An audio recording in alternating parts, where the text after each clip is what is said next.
Sitting here with Jerry Rudzinski, Chris Beanie Wells, and Bobby Carpenter. We live in some old Michigan memories, and you know, I'll go first, guys. I was there in the early 80s, 81 to 84, and ended up 3-1 against them, and certainly had a lot of great memories, but probably the best was, you know, in 84, your senior year, playing for a chance to win the Big Ten championship outright. It was on the line, and a chance to go to the Rose Bowl in the home stadium at Ohio State. And you know, after that game, we get the victory, and you know, you're going to the Rose Bowl. You know, you won the Big Ten championship, and you know, to do it in Ohio Stadium was probably, I don't know, my best memory of what that was all about. What about you guys, Jerry?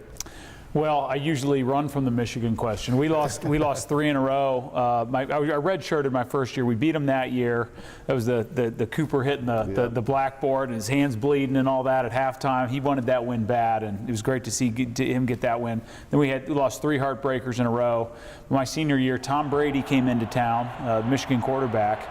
And we had lost to Michigan State 2 weeks before, kind of threw our season off. We were #1 in the country and had this devastating loss to the Spartans. Well, we forgot about that real quick when it was Michigan Day. And defense played great. You know, we held them to very little rushing yards. And then offensively, I remember our buddy D. Miller had a big game. And the party on the field after that game was as great as it's ever going to be. So that was my top memory, for sure.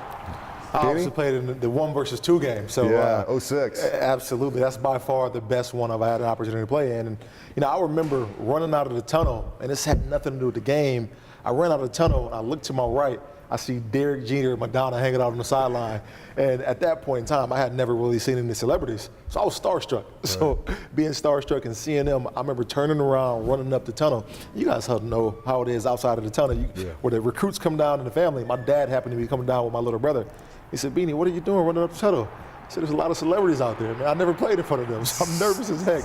But obviously we went on to win that game, and it was just an incredible moment knowing that it was the first time Ohio State had ever been 1-2, and to come out on top, win that game, people tearing up the turf after the game. Incredible memory for sure. Probably my fondest memory, we had 2 wins back-to-back, and we got to win in 02, go to the national championship. It had been the first time they'd won at home since '98. But you know, probably in 2005, getting a chance to win up there, going up to Ann Arbor, and you know, it's a game where I ended up breaking my ankle, you know, the first defensive play, so not super memorable from the performance that I'm going to give. And then all of a sudden, you know, before we know it, we're down big. I want to say, you know, it's like 11, 12 points. And Troy Smith gets to put on this performance from the ages. And probably one of the most remarkable plays that I've ever been able to personally witness was, you know, Troy Smith, you know, it's the end of the game there. He looks like he's going to scramble, dives up, pulls back, throws off 1 foot fading away.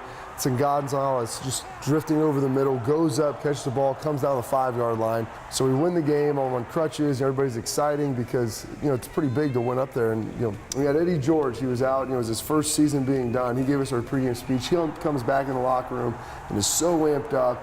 And you know, we brought a little something to celebrate with in there after the game. We get Eddie involved. And it's just, I'm sitting there thinking, you know, I mean, 10 years before that, I'm watching this guy run around on the field. Now, instead of 95, it's 2005, and we got to do something up there that, you know, so many great Ohio State teams had fallen short, and it was really just, you know, an unbelievable experience.